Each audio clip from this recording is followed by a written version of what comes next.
Captain Sarah Mitchell had always been told she was too small, too young, and too inexperienced to handle the real work of military aviation.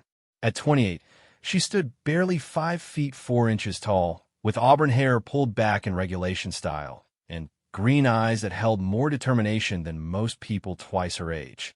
She had been flying transport helicopters for the Army for 6 years, but her dream had always been something bigger, something that would prove she belonged in the sky with the best of them. The Nellis Air Force Base in Nevada was buzzing with activity on that scorching July morning. The annual joint military exercise was in full swing, bringing together pilots, ground crews, and commanding officers from all branches of the military. Sarah had been assigned to provide logistical support, ferrying supplies, and personnel between different sections of the massive base. It was important work, but it wasn't the kind of flying that set her heart racing. She had just finished her third supply run of the day when she noticed the crowd gathering near the flight line. A group of Air Force pilots were standing around one of the most feared and respected aircraft in the military arsenal, the A-10 Thunderbolt II, better known as the Warthog. The twin-engine attack aircraft sat on the tarmac like a sleeping beast, its distinctive nose-mounted GU, 8-cannon, and armored cockpit giving it an intimidating presence that demanded respect. Sarah found herself drawn to the aircraft like a moth to flame. She had studied the A-10 extensively during her flight training, fascinated by its unique design and legendary reputation for close air support missions. The aircraft had been built around its massive cannon, designed to destroy tanks and provide cover for ground troops in the most dangerous combat situations. It was ugly, loud, and absolutely deadly, and Sarah thought it was the most beautiful thing she had ever seen. As she approached the group, she could hear the pilots discussing the upcoming demonstration flight. General Robert Harrison, a distinguished veteran with silver hair and enough ribbons on his chest to open a small parade, was explaining the aircraft's capabilities to a group of visiting dignitaries and junior officers. Sarah hung back, not wanting to interrupt, but close enough to hear every word. The A-10 is not just an aircraft, General Harrison was saying, his deep voice carrying across the tarmac. It's a flying tank, designed to survive in the most hostile environments and deliver devastating firepower with surgical precision. The pilot doesn't just fly this machine. They become part of it, an extension of its weapons systems and defensive capabilities. One of the visiting officials, a congressman who clearly knew little about aviation, raised his hand. General, with all due respect, how difficult could it really be to fly? I mean, if these young pilots can learn to operate it, surely the technology makes most of the work automatic these days.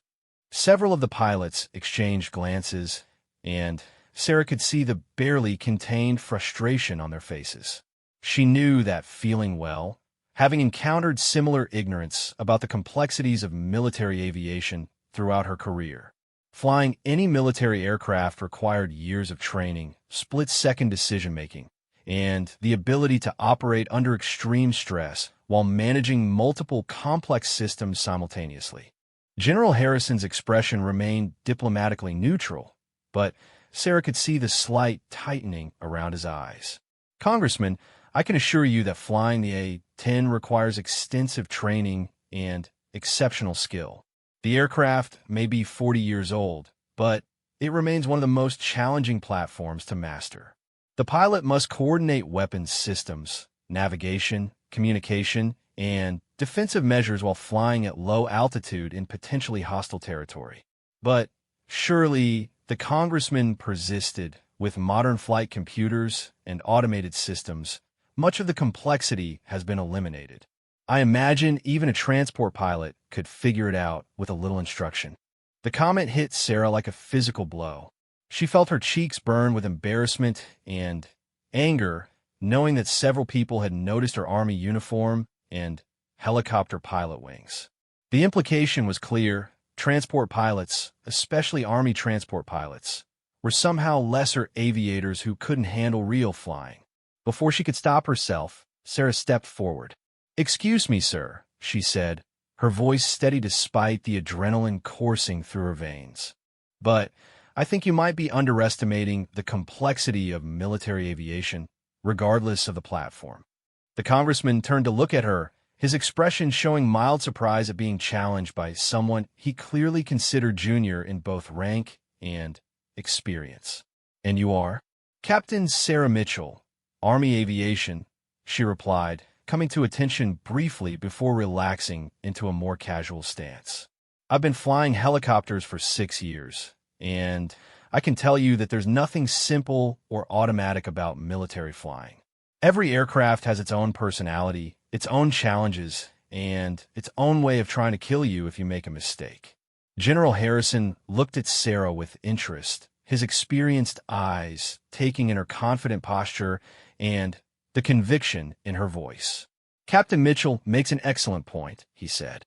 "The A-10 may have been designed to be robust and reliable, but it still requires a pilot who understands its systems intimately and can make life-or-death decisions in fractions of a second."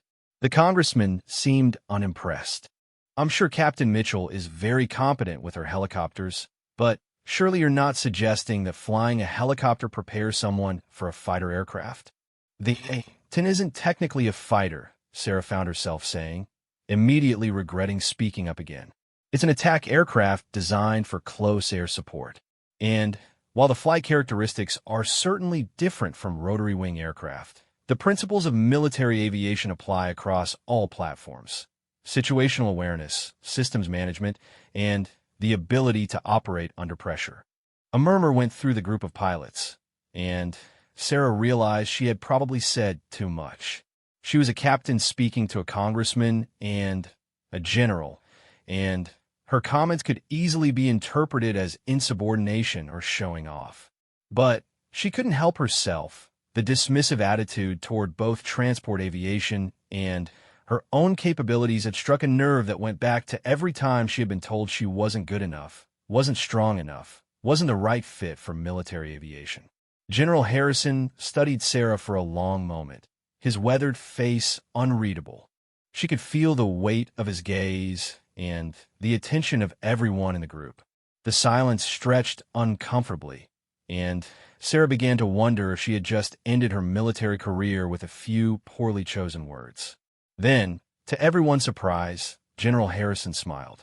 It wasn't a patronizing smile or a dismissive one, but the genuine smile of someone who had just heard something that caught his attention. "Captain Mitchell," he said slowly, "you seem to have strong opinions about the A-10's capabilities and the requirements for flying it." "Yes, sir," Sarah replied, not sure where this was going, but committed to seeing it through. "I believe that flying any military aircraft safely and effectively requires extensive training and skill, regardless of whether it's a helicopter, a transport plane, or an attack aircraft like the A-10. And you believe that your experience with helicopters has given you insights into what it would take to fly the Warthog." Sarah hesitated, sensing a trap, but also recognizing an opportunity. "I believe that good pilots can adapt to different platforms, sir. The fundamentals remain the same: understanding your aircraft, knowing your mission, and being prepared for anything that might go wrong." General Harrison nodded thoughtfully, then turned to address the congressman. "You know, sir, Captain Mitchell has raised an interesting question about the transferability of flight skills between different platforms. It's actually a subject that the Air Force has been studying for years." He paused, looking back at Sarah with an expression that she couldn't quite read. "In fact, Captain, since you seem so confident about the principles of military aviation being universal, perhaps you'd be interested in a little demonstration?" Sarah felt her heart skip a beat. "Sir, well," General Harrison continued, his voice taking on a casual tone that somehow made Sarah even more nervous. "We were planning to do a demonstration flight of the A-10 anyway. And since you seem to believe that a competent pilot should be able to adapt to different platforms, perhaps you'd like to take a shot at it yourself?" The silence that followed was deafening. Sarah could feel the stares of everyone in the group, could see the mixture of shock, amusement, and skepticism on their faces. The congressman looked like someone had just suggested that his grandmother could perform brain surgery, while the Air Force pilots seemed torn between disbelief and curiosity about whether she would actually accept. Sarah's mind raced through the implications of what the general had just suggested. Flying an A-10 without proper training and certification would be incredibly dangerous, possibly career-ending, and almost certainly against numerous regulations. But he'd be right there with you as safety pilot, and of course we'd start with some ground instruction and simulator time. Major Johnson, a tall man with premature gray hair and laugh lines around his eyes, stepped forward. "Sir, with respect, putting an untrained pilot in the A-10, even with full supervision, is what, Major?" General Harrison asked, his tone suggesting that he was genuinely curious about the answer. Major Johnson looked uncomfortable. "Sir, it's just that the A-10 has very specific flight characteristics. The single-seat configuration, the engine placement, the weapons systems, it's not something you can just pick up in an afternoon." "I understand your concerns, Major, and they're valid," the general replied. "But Captain Mitchell here seems confident that good pilots can adapt. And I have to admit, I'm curious to see if she's right." Sarah realized that what had started as a casual conversation had somehow turned into a formal challenge. The general wasn't just making polite conversation. He was testing her, seeing if she would back down when faced with the opportunity to prove her claims. She looked at the A-10 sitting on the tarmac, its angular lines and businesslike appearance both intimidating and appealing. She thought about all the times she had been told she wasn't good enough, all the opportunities she had been denied because she was too young, too small, or flying the wrong kind of aircraft. She thought about her father, who had died in a helicopter crash when she was in college, and how he had always told her that a real pilot could fly anything with wings. "General Harrison," she said, her voice steady and clear, "if Major Johnson is willing to serve as safety pilot, and if we can get the proper authorizations, I'd be honored to accept your challenge." The words hung in the air for a moment, and Sarah could see the surprise on the faces around her. She had just agreed to attempt something that most pilots would consider either incredibly brave or incredibly stupid, possibly both. General Harrison's smile broadened. "Excellent, Captain. Major Johnson, I want you to put together a condensed training program. Ground school this afternoon, simulator time tomorrow morning, and if Captain Mitchell demonstrates adequate proficiency, we'll see about getting her some actual flight time." Major Johnson looked like he wanted to protest further, but he simply nodded. "Yes, sir. I'll need to check on insurance and liability issues, and we'll need to get some waivers signed." "Of course," the general agreed. "We'll do this by the book, or as close to it as we can manage." He turned back to Sarah. "Captain, I hope you understand what you just gotten yourself into. The A-10 is not a forgiving aircraft, and even with the best instruction and supervision, there are risks involved." Sarah nodded, feeling a mixture of excitement and terror that she hadn't experienced since her first solo helicopter flight. "I understand, sir. I won't let you down." "I'm sure you won't," General Harrison replied. "And Captain, I have a feeling this is going to be a lot more interesting than our usual demonstration flights." As the group began to disperse, Sarah found herself standing alone next to the A-10, looking up at the cockpit that might, if everything went according to plan, be her workspace in just a few days. The aircraft seemed even larger up close, its armor plating and weapon systems a reminder of the serious business it was designed for. Major Johnson approached her, his expression thoughtful. "Captain, I hope you know what you're doing." The general may be confident, but I've seen a lot of pilots wash out of A-10 training, including some very experienced aviators from other platforms. Sarah turned to face him, seeing not hostility, but genuine concern in his eyes. "Major, I appreciate your honesty. I know this isn't going to be easy, and I know the risks. But I also know that I'm a good pilot, and I'm willing to work as hard as necessary to prove it." Major Johnson nodded slowly. "All right, then. We start ground school at 1,400 hours. Don't be late, and come prepared to learn more about this aircraft than you ever thought possible. If we're going to do this, we're going to do it right." As Sarah walked back toward the operations building, she could feel the weight of what she had just committed to. In the span of a few minutes, a casual conversation had turned into the opportunity of a lifetime and possibly the biggest challenge she had ever faced. She thought about calling her mother, about telling her about the incredible opportunity that had just presented itself. But she also knew that her mother would worry, would remind her of all the risks and all the things that could go wrong. Sarah had spent her entire military career proving herself, and she wasn't about to stop now. The afternoon sun beat down on the Nevada desert as Sarah made her way across the base, her mind already racing ahead to the ground school session that would begin in just a few hours. She had always believed that a good pilot could fly anything, and now she was going to have the chance to prove it. Behind her, the A-10 sat waiting on the tarmac, its engine silent, but its presence commanding respect from everyone who passed by. In just a few days, if everything went according to plan, Sarah would be sitting in that cockpit, her hands on the controls of one of the most feared and respected aircraft in military aviation. The thought both thrilled and terrified her, but she had never been one to back down from a challenge. And this, she knew, would be the challenge of a lifetime.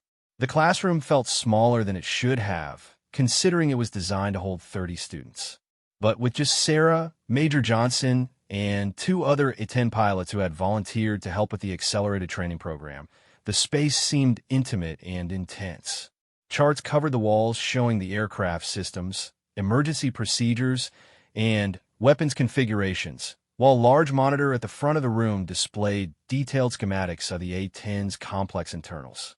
Major Johnson stood at the front of the room with the bearing of a man who had spent countless hours not just flying the A-10, but teaching others to respect its capabilities and limitations. His gray eyes were serious as he began the most compressed ground school program in recent Air Force history. Captain Mitchell, he began, his voice carrying the authority of someone who had learned these lessons through years of experience. What I'm about to show you represents about 6 months of normal 10 training compressed into roughly 18 hours. We're going to cover systems, procedures, emergency protocols, and flight characteristics, and you're going to need to absorb all of it. Sarah sat forward in her chair, a notebook open in front of her, and her complete attention focused on Major Johnson. She had spent the night reading every A-10 manual she could get her hands on, but she knew that reading about flying was vastly different from actually understanding an aircraft well enough to take the controls. Let's start with the basics, Major Johnson continued, clicking to the first slide. The A-10 Thunderbolt II is unlike anything you've ever flown. It was designed around one central concept, getting close to the enemy and destroying ground targets while surviving whatever they throw at you. Everything about this aircraft serves that purpose. The slide showed a cutaway view of the A-10, revealing the massive Gu-8 cannon that took up much of the forward fuselage. Sarah had read about the gun, but seeing its size relative to the rest of the aircraft was sobering. The cannon was so large that the aircraft had literally been built around it, with the landing gear designed to offset the gun's weight and recoil. The Gu-8 fires depleted uranium rounds at a rate of 3,900 rounds per minute, Major Johnson explained. When you pull the trigger, you're essentially firing a stream of tank-killing projectiles. The recoil is enough to slow the aircraft down by about 5 miles per hour, so you need to be prepared for that. Captain Lisa Rodriguez, one of the other A-10 pilots, raised her hand. Major, should we maybe start with basic flight controls before we get into weapons systems? Major Johnson nodded. Good point, Captain Rodriguez. Sarah, let's talk about how this bird feels in the air compared to your helicopters. For the next 2 hours, they covered the A-10's flight characteristics in exhaustive detail. Unlike the helicopter Sarah was used to, the A-10 was a fixed-wing aircraft with very specific handling qualities. The twin turbofan engines were mounted high on the fuselage, giving the aircraft excellent survivability, but also creating unique aerodynamic properties. The A-10 is not a nimble fighter, Major Johnson explained, using a model aircraft to demonstrate various flight attitudes. It's built like a flying tank because that's essentially what it is. Maximum speed is only about 450 miles per hour, but it can carry 16,000 pounds of ordnance and take damage that would destroy other aircraft. Sarah found herself fascinated by the aircraft's design philosophy. Every component seemed to have been built with survivability in mind. The cockpit was surrounded by a titanium bathtub that could stop armor-piercing rounds. The flight controls had multiple redundant systems, and the engines were positioned to shield each other from ground fire.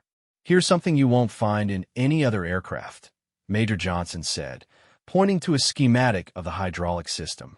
"The A-10 has 3 independent hydraulic systems, and it can fly and land with all 3 systems failed. The manual reversion mode requires significant physical strength, but the aircraft remains controllable." The afternoon session focused on emergency procedures, and Sarah began to understand why Major Johnson had been concerned about her taking on this challenge. The A-10 had dozens of potential emergency scenarios, each with specific procedures that had to be executed perfectly under pressure. "Engine fire on takeoff," Major Johnson announced without warning, watching Sarah's reaction. Sarah thought for a moment, then responded, "Throttle to idle on the affected engine. Pull the fire handle, execute the engine fire checklist, and prepare for single-engine landing procedures." "Good, but not complete. What about your ordnance load?" Sarah realized she had missed a critical step. Jettison external stores, if required, for single-engine performance. "Better. Now, hydraulic failure in the landing pattern with a full combat load." The questions came rapid fire for the next hour, covering scenarios from battle damage to system failures to weather emergencies. Each time Sarah missed a step or took too long to respond, Major Johnson would patiently correct her and have her repeat the procedure until it became automatic. Captain Rodriguez leaned over during a brief break. "Don't feel bad about the mistakes," she said quietly.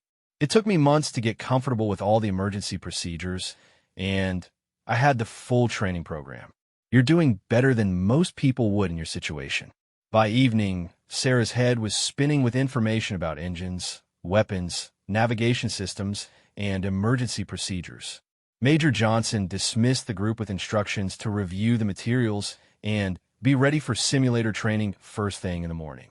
"Captain Mitchell," he said as the others filed out, "how are you feeling about all this?"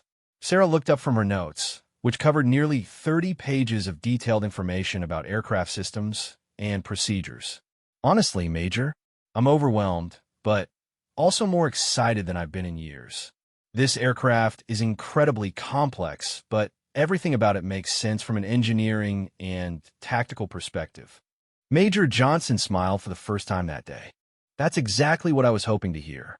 The pilots who succeed with the A-10 are the ones who understand that it's not just a machine, it's a weapon system that requires both technical skill and tactical thinking."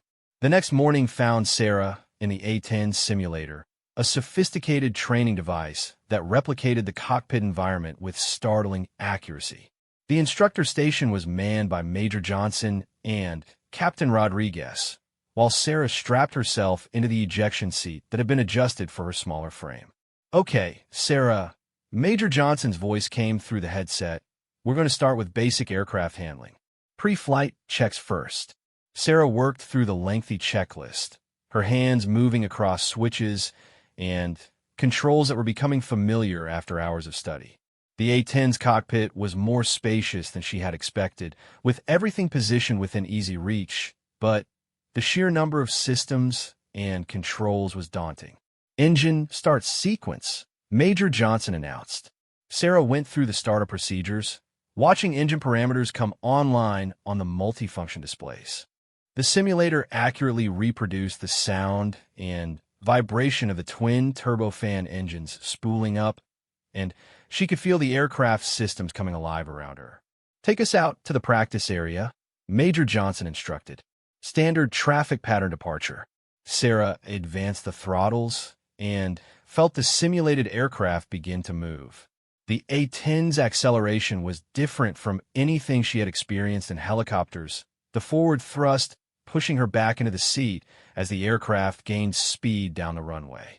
"Rotation speed," Captain Rodriguez called out, and Sarah pulled back gently on the stick. The A-10 lifted off smoothly, and Sarah found herself flying a fixed-wing aircraft for the first time in her military career. The sensation was different from helicopters, but not entirely foreign. The principles of flight control, translating even if the execution was distinct. "Nice takeoff," Major Johnson commented. "Now let's see how you handle some basic maneuvers." For the next hour, they worked through turns, climbs, descents, and approach procedures. Sarah found the A-10 to be remarkably stable and predictable, if not particularly agile. The aircraft responded to control inputs in a straightforward manner, without the complex coupling effects she was used to managing in helicopters. "You're adapting well," Captain Rodriguez observed.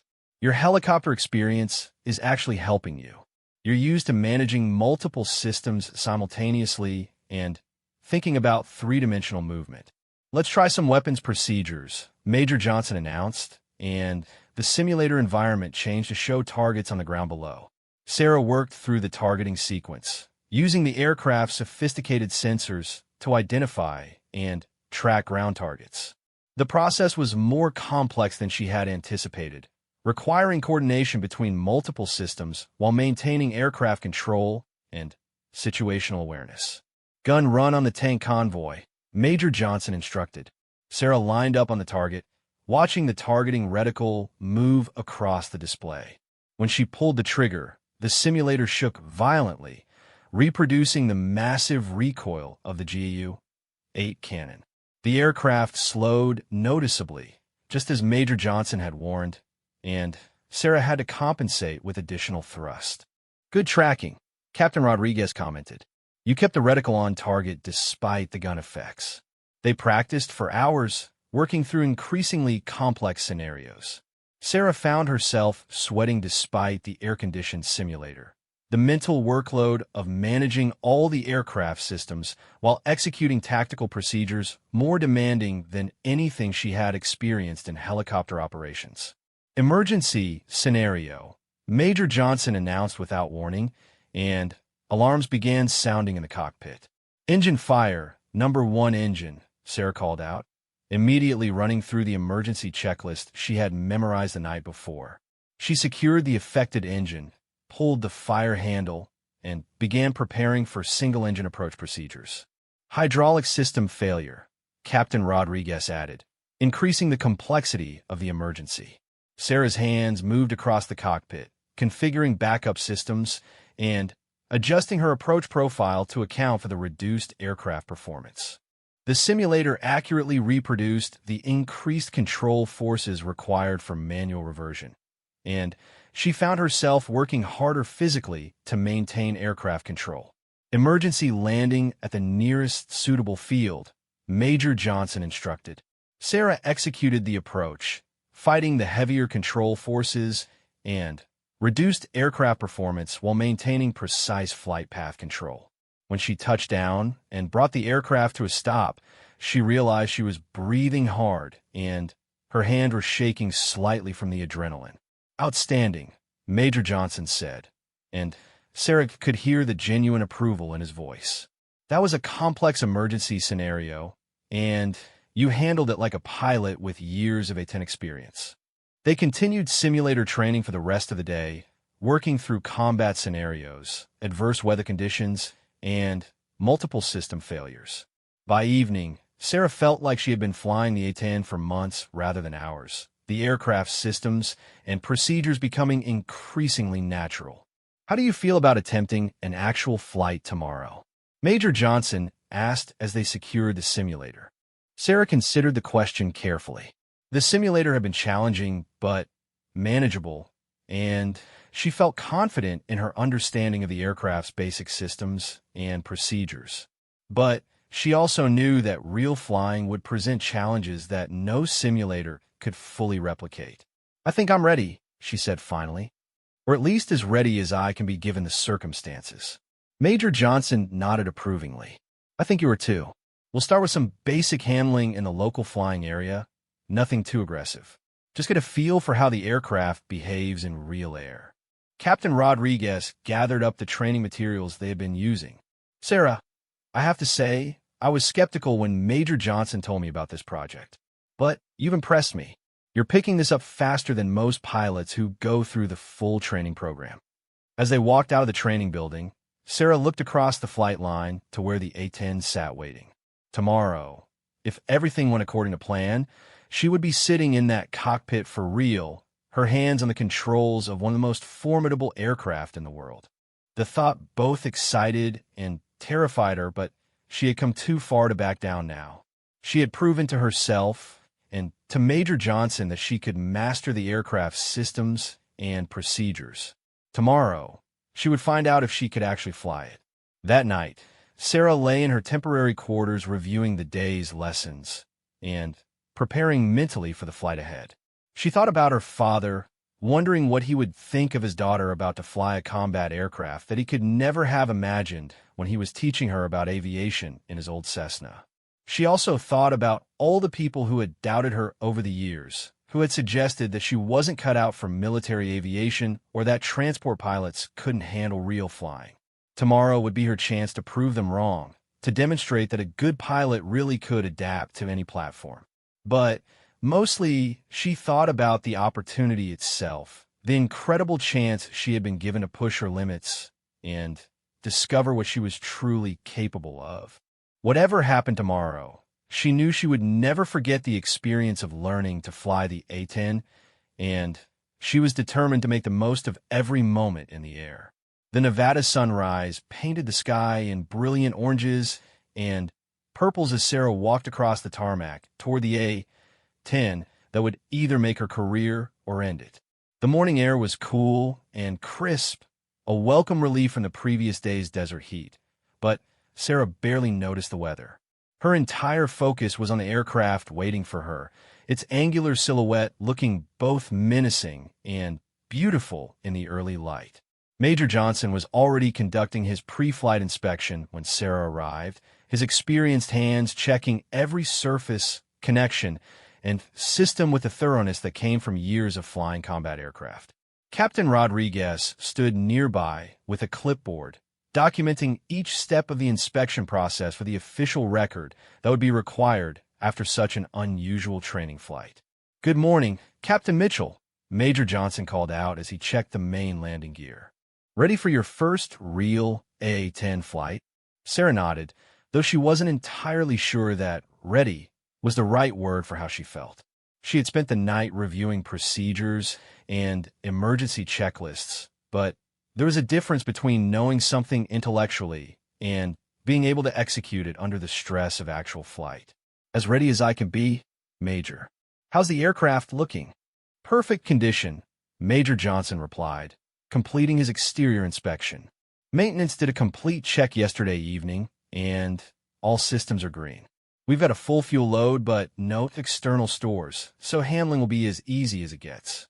The plan for the morning was deliberately conservative. Sarah would occupy the pilot seat, while Major Johnson flew from the instructor position, ready to take control immediately if anything went wrong. They would start with basic aircraft handling in the local training area, well away from any populated areas or sensitive airspace. General Harrison appeared as they were completing the pre-flight inspection, accompanied by the congressman who had inadvertently started this entire chain of events. The politician looked nervous, apparently having realized that his casual comments had led to a situation that could have serious consequences if something went wrong. "Captain Mitchell," General Harrison said with a slight smile, "I trust you're feeling confident about this morning's flight?" Sarah came to attention briefly before relaxing into a more casual posture. "Yes, sir. Major Johnson has done an excellent job preparing me, and I understand the flight profile will be following." The congressman cleared his throat uncomfortably. "Captain, I hope you understand that my comments yesterday weren't intended to minimize the complexity of military aviation. I have the utmost respect for what you and all military pilots do." Sarah looked at the man who had unwittingly challenged her abilities and changed the course of her weekend. "I appreciate that, sir, and I hope that what we do today will demonstrate the skill and professionalism of all military aviators, regardless of what platform they normally fly." Major Johnson gestured toward the aircraft. "If everyone's ready, I think it's time to get this show started." "Captain Mitchell," let's get strapped in. Climbing into the A-10's cockpit was unlike anything Sarah had experienced before. The helicopter cockpits she was used to were relatively spacious and open, designed for good visibility during low-altitude operations. The A-10's cockpit was more like climbing into a heavily armored fortress, surrounded by the titanium bathtub that had saved countless pilots from ground fire over the decades. Sarah settled into the ejection seat, her hands automatically finding the familiar controls she had practiced with for hours in the simulator. Major Johnson took his position in the instructor's seat, his own set of controls allowing him to monitor and override her inputs if necessary. "Okay, Sarah," Major Johnson's voice came through the intercom system.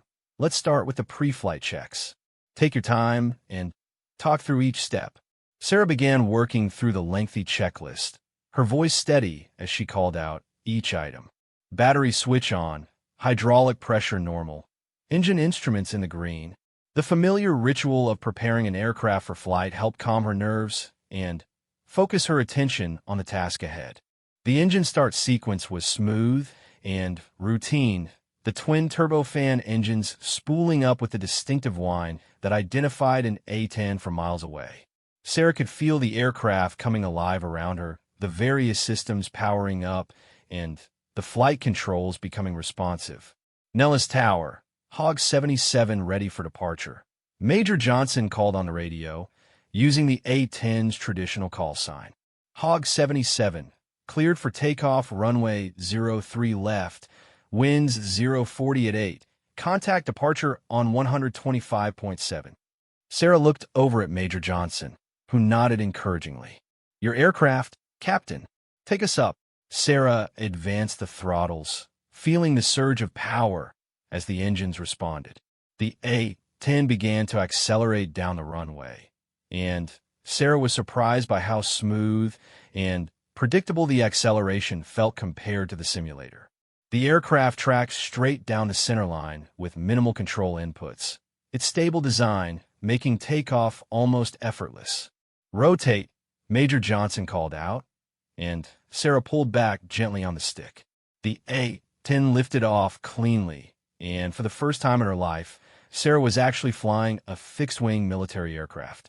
The sensation was incredible, different from helicopters, but not entirely foreign. The aircraft climbed steadily, the twin engines providing plenty of power even at their relatively conservative throttle setting. "Beautiful takeoff," Major Johnson commented as they climbed through 2,000 feet.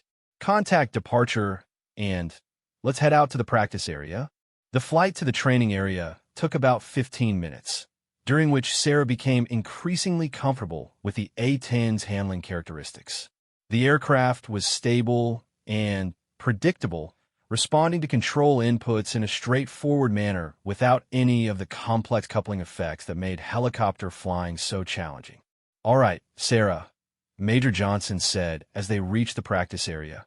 "Let's start with some basic maneuvers. Show me some gentle turns, climbs, and descents. Get a feel for how the aircraft responds." For the next 20 minutes, Sarah worked through a series of increasingly complex maneuvers, each one building her confidence and familiarity with the A-10's flight characteristics. The aircraft handled beautifully, its heavy, stable feel inspiring confidence rather than concern. "Let's try some approach and landing practice," Major Johnson suggested. "We'll use the bombing range's auxiliary field. It's got a nice long runway and no traffic to worry about." Sarah executed a series of practice approaches, each one bringing her closer to the ground before executing a go-around and trying again. The A-10's approach characteristics were different from helicopters, but not difficult to master, the aircraft maintaining stable flight even at relatively low speeds. "Nice work," Major Johnson commented after her third practice approach. "Your helicopter experience is really showing here. You're comfortable operating close to the ground and managing energy state during approach." It was during the fourth practice approach that things went wrong. Sarah was established on final approach, the runway growing larger in the windscreen as she descended through 500 feet above ground level. The aircraft was stable, her airspeed and descent rate were perfect, and she was feeling increasingly confident about her ability to handle the A-10. Then, the master caution light illuminated, followed immediately by a series of warning tones that made Sarah's blood run cold. "Engine fire, number 2 engine," Major Johnson announced, his voice calm but urgent. "Your aircraft, execute the emergency checklist." Sarah's training took over, her hands moving automatically through the emergency procedures she had memorized and practiced dozens of times in the simulator. Throttle number 2 to idle, fire handle pulled, executing engine fire checklist. The aircraft yawed slightly as power was reduced on the affected engine, but the A-10's design made single-engine flight manageable even during approach. Sarah compensated with rudder input and adjusted her approach profile to account for the reduced power available. "Emergency declared." Major Johnson radioed to the control tower. "Hog 77 has an engine fire, executing single-engine approach to runway 03. Hog 77, emergency equipment is rolling. Runway 03 is cleared for emergency landing." Sarah fought the urge to panic as she worked through the emergency procedures. The simulator had prepared her for this scenario, but the real thing felt different, more immediate and consequential. She could see fire trucks racing toward the runway, their red lights flashing in her peripheral vision. "Looking good, Sarah," Major Johnson encouraged. "Power setting, airspeed, glide path all look perfect, just like in the simulator." But as they descended through 200 feet, Sarah noticed something that the simulator hadn't prepared her for. The engine fire warning light was still illuminated despite following the checklist, and she could see smoke beginning to stream from the affected engine. "Major, I'm still showing fire indication," she reported, her voice tight with concentration. "I see it," Major Johnson replied. "Continue the approach. We'll deal with it on the ground." "You're doing great." Sarah lined up carefully with the runway centerline, using the A-10's excellent low-speed handling to compensate for the asymmetric thrust condition. The aircraft wanted to yaw toward the dead engine, but she countered with rudder input and slight aileron correction. 50 feet, Major Johnson called out. "Looking good, ease it down." Sarah felt the main landing gear contact the runway with a slight bump, followed by the nose gear touching down a moment later. She immediately deployed the speed brakes and applied wheel brakes, bringing the heavy aircraft to a controlled stop well before the end of the runway.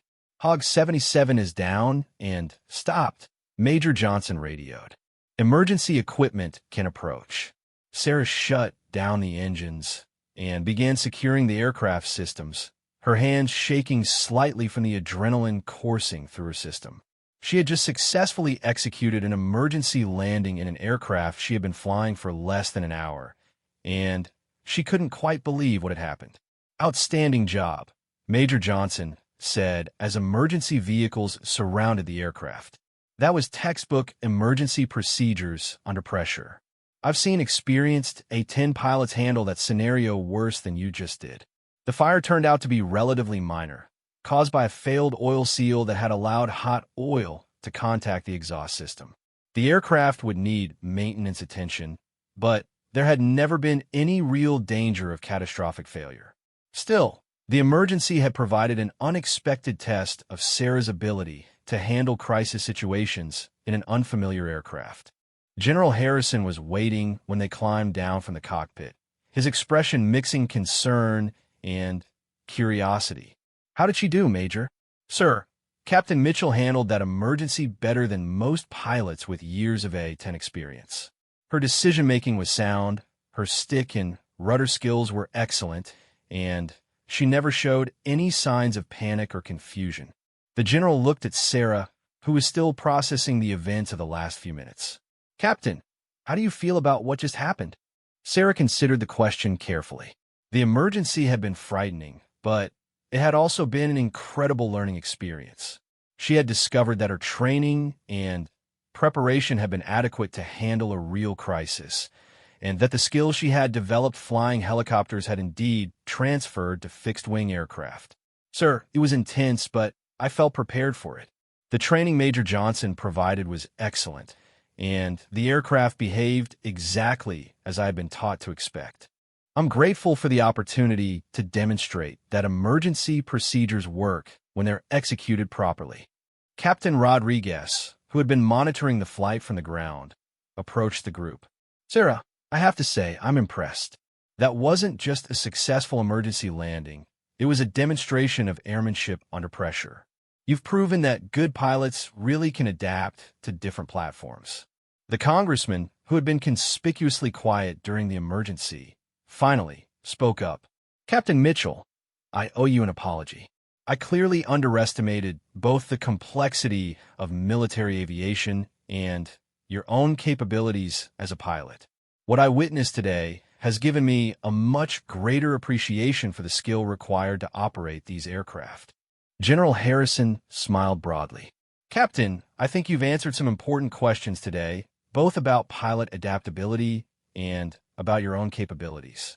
Major Johnson, what's your assessment of Captain Mitchell's potential as an A-10 pilot? Major Johnson looked thoughtful for a moment before responding. Sir, with proper training and certification, Captain Mitchell could absolutely become a qualified A-10 pilot. She has excellent situational awareness, good stick and rudder skills, and, most importantly, she maintains composure under pressure. Those are the qualities that make successful A-10 pilots.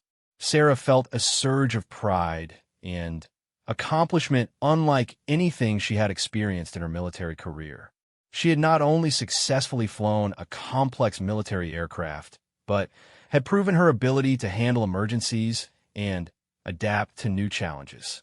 Thank you, sir, she said to General Harrison. This has been an incredible experience, and I'm grateful for the opportunity to demonstrate what transport pilots are capable of when given the chance. As the group began to disperse and the maintenance crews took over the aircraft, Sarah found herself reflecting on the events of the morning. She had started the day as a helicopter pilot trying to prove a point and ended it as someone who had successfully demonstrated the universal principles of airmanship that applied across all military aviation platforms. The emergency had been unexpected, but in many ways, it had provided the perfect test of her abilities and training.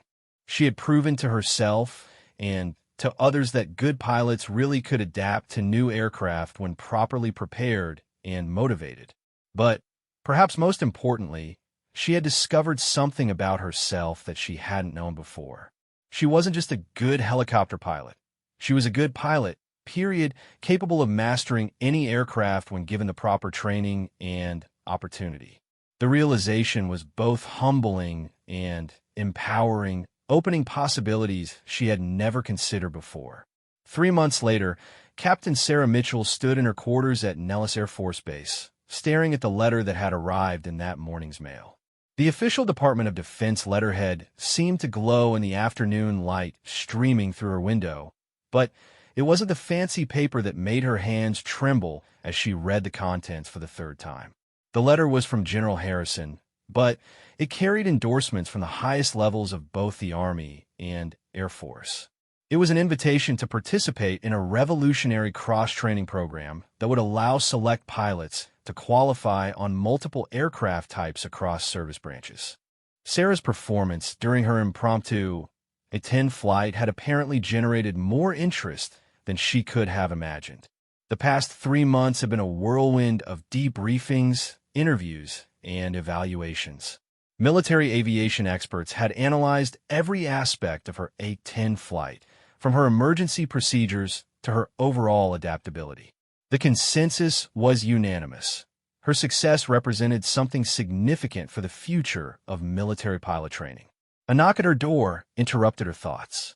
"Come in," she called, setting the letter aside.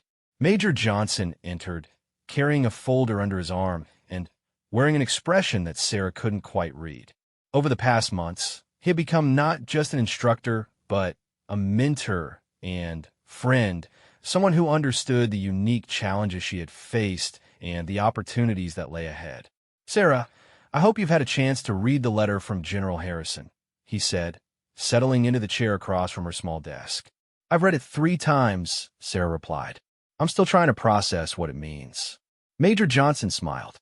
It means you've started something that could change how the military thinks about pilot training and cross-platform certification.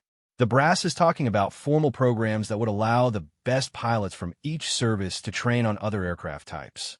Sarah shook her head in amazement. When I accepted General Harrison's challenge, I was just trying to prove a point about pilot adaptability. I never imagined it would lead to anything like this. The best breakthroughs often happen when someone is willing to step outside their comfort zone, Major Johnson observed. You didn't just prove that helicopter pilots can fly fixed-wing aircraft. You've demonstrated that the fundamental skills of military aviation are more transferable than anyone realized.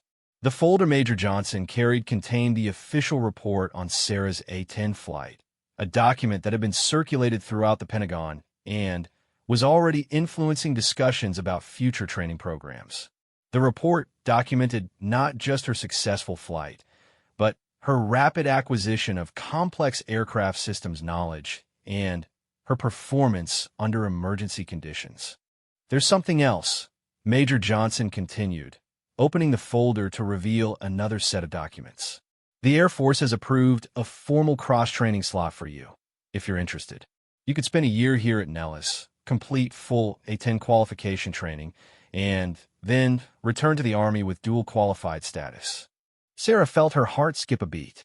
The offer represented an opportunity beyond her wildest dreams, a chance to become officially qualified on one of the world's most capable ground attack aircraft. But it also meant leaving her Army unit for an extended period and entering a training program that would be far more demanding than anything she had experienced before. What would that mean for my Army career? She asked, thinking about the aviation unit she had been part of for 6 years. The Army is fully supportive, Major Johnson assured her. They see the value in having pilots who understand both rotary and fixed-wing operations. You'd return to your unit with capabilities that could be invaluable for joint operations and training programs. Over the following weeks, Sarah found herself at the center of attention she had never sought, but was learning to manage. Military aviation magazines wanted interviews, training commands requested briefings on her experience, and fellow pilots sought her out to discuss the implications of cross-platform training. The most unexpected development was a call from her former commander, Colonel Patricia Hayes, who had followed Sarah's career since her early days in Army aviation. Colonel Hayes had been promoted to a Pentagon position focused on joint operations and pilot training, and she had some surprising news. Sarah, your A-10 experience has opened doors that we didn't even know existed, Colonel Hayes explained during a secure phone call. The Department of Defense is considering a formal pilot exchange program between services, and they want to use your success as a model for how it could work. The conversation continued for nearly an hour, with Colonel Hayes explaining the broader implications of what Sarah had accomplished. The military was facing challenges in pilot recruitment and retention, and cross-training programs could provide career opportunities that might help address these issues. The question is, Colonel Hayes concluded, are you willing to be a pioneer again? The formal cross-training program would make you one of the first officially dual-qualified pilots in decades, but it would also mean accepting additional responsibilities as an instructor and program developer. Sarah found herself thinking about her father again, remembering his belief that good pilots should always be willing to push boundaries and explore new possibilities. She also thought about all the young aviators who might benefit from expanded training opportunities in the future. Colonel, if I can help create opportunities for other pilots and advance the science of military aviation, then I'm definitely interested, Sarah replied. The decision to accept the formal cross-training assignment was easier than Sarah had expected. Her Army unit was supportive, understanding that her expanded capabilities would ultimately benefit their operations. Her family was proud, but worried, knowing that additional training meant additional risks. The formal A-10 training program was far more demanding than the compressed course Major Johnson had provided for her demonstration flight. Sarah found herself starting from the beginning, learning every system and procedure in exhaustive detail. The difference was that now she had the time and resources to truly master the aircraft rather than simply demonstrate basic competency. Captain Rodriguez became her primary instructor, and the two women developed a close working relationship that went beyond the usual instructor-student dynamic. Rodriguez had been following Sarah's story since the beginning, and she understood the unique pressures of being a female pilot in a male-dominated field. The thing about the A-10 community, Rodriguez explained during one of their training flights, is that it's a true meritocracy. Nobody cares about your background or what you flew before. All that matters is whether you can do the job when it counts. Sarah's progress through the formal training program was steady and impressive. Her helicopter experience proved invaluable for the A-10's close air support mission, which required precise maneuvering at low altitudes in support of ground forces. She understood the perspective of troops on the ground in a way that many fixed-wing pilots struggled to develop. The weapons training phase was particularly challenging, requiring her to master not just the Gu-8 cannon, but also various bombs, missiles, and rockets that the A-10 could carry. Each weapon system had its own targeting procedures, ballistic characteristics, and employment considerations. The A-10 is essentially a flying weapons platform, her weapons instructor explained. Your job is to deliver the right ordnance on the right target at the right time, while keeping yourself and friendly forces safe. It's a complex equation that requires split-second decision-making. The navigation and communication training exposed Sarah to aspects of military aviation she had never encountered in helicopter operations. The A-10's mission often required operation in contested airspace, with sophisticated electronic warfare systems trying to jam communications and disrupt navigation systems. In a real combat environment, her instructor explained, you might lose GPS, radio communication, and electronic navigation aids all at the same time. You need to be able to navigate by pilotage and, dead reckoning, communicate by hand signals if necessary, and still accomplish your mission. Perhaps the most challenging aspect of the training was learning to think like a fighter pilot while flying an aircraft that wasn't technically a fighter. The A-10's mission required aggressiveness and tactical thinking, but also patience and precision. Sarah had to learn to balance these seemingly contradictory requirements. 6 months into the formal training program, Sarah achieved her first major milestone, solo qualification in A-10. Flying the aircraft alone for the first time was both exhilarating and sobering, a reminder of how far she had come and how much responsibility came with her expanding qualifications. The solo flight also marked the beginning of her advanced training phase, which focused on complex tactical scenarios and multi-aircraft operations. Sarah found herself working with other A-10 pilots on missions that simulated real combat environments, complete with enemy air defenses, time-critical targets, and communication challenges. This is where the real learning begins, Major Johnson told her after a particularly challenging training mission.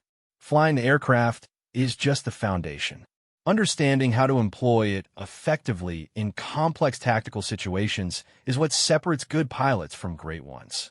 The advanced phase also included survival training, combat search and rescue procedures, and resistance to interrogation training. These courses were designed to prepare pilots for the possibility of being shot down in enemy territory, a very real risk for A-10 pilots operating in their typical low-altitude environment.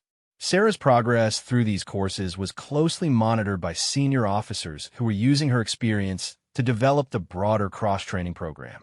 Her successes and challenges were being documented to help design training curricula for future dual-qualified pilots.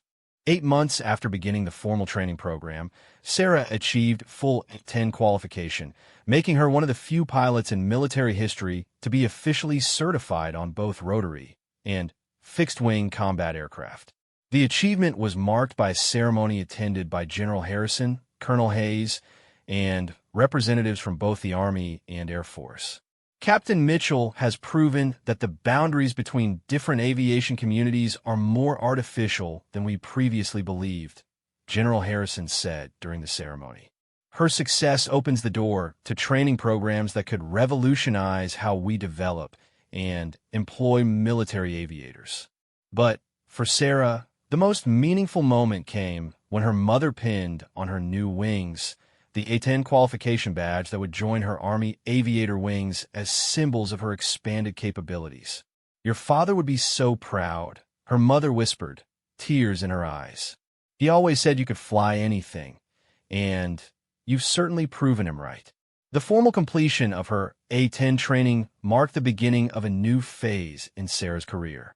She would return to her Army unit with unique qualifications, but she would also serve as a liaison to the Air Force and help develop the cross-training programs that were already being planned.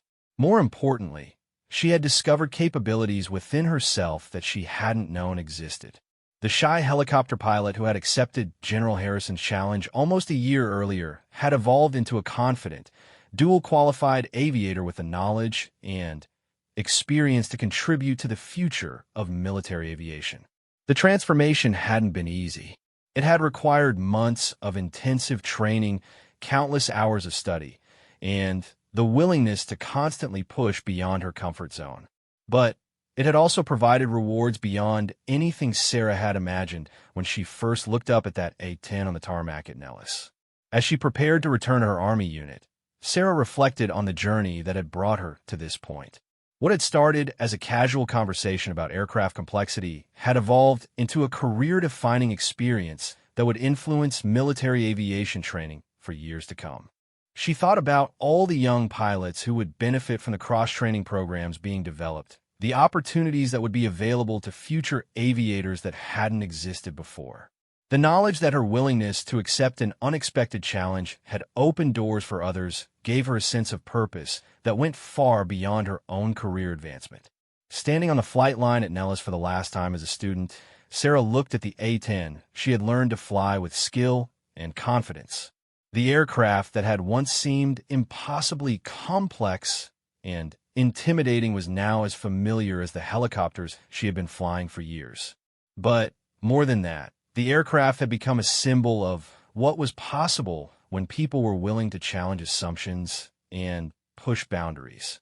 Sarah had proven that good pilots really could adapt to different platforms, and in doing so, she had changed not just her own career, but the future of military aviation training.